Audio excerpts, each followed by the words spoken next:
Hi, it's Coach Jen here, and I am ready to give you your second mobility challenge for week 2 of the Fit for Life challenge. So here we go. This is all about opening your hips up to get deep into a squat.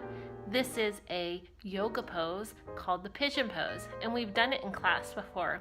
And I'll move around so that you can see all different kinds of angles. So first, you want to bring one of your legs. I'm going to do my left leg up into the front and into an L position.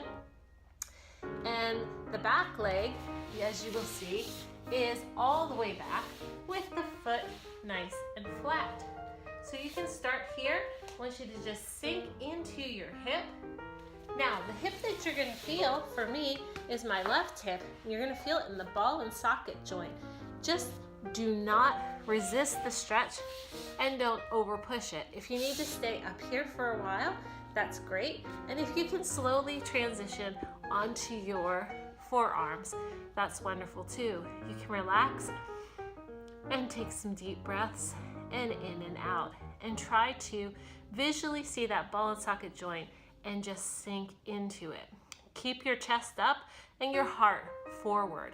Now, remember, we're going to stay here for 3 minutes, which can be a really long time. And if you'd like to break it up, we can move a little bit. If you walk your forearms or your hands over towards your knee, you're going to feel the stretch a little bit more intensely in your glute area. And then you can walk it back after about a minute to the middle, spend some time there.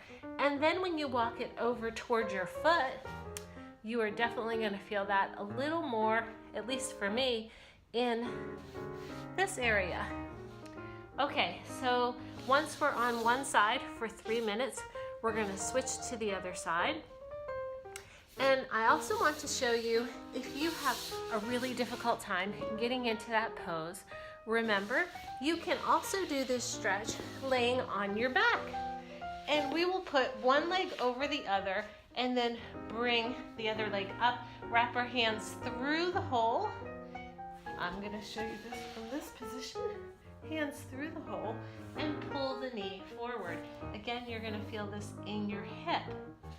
I like to do this before I get out of bed in the morning. So, whenever you use a stretching technique or something like this, like the pigeon pose, one of the things that I like to do is to test and retest. So I would test my squat before I do the stretch and see what it feels like, see what that hip feels like. And after I've done the stretch, I'm gonna retest and see if that is a stretch that's good for me, that opens up the hips. So there's your challenge, guys. 3 minutes on each side, and I promise, if you're like me, this is gonna turn out to be your favorite stretch because it opens the hips up so you can go nice and deep, comfortably into the bottom of the squat. Enjoy this one.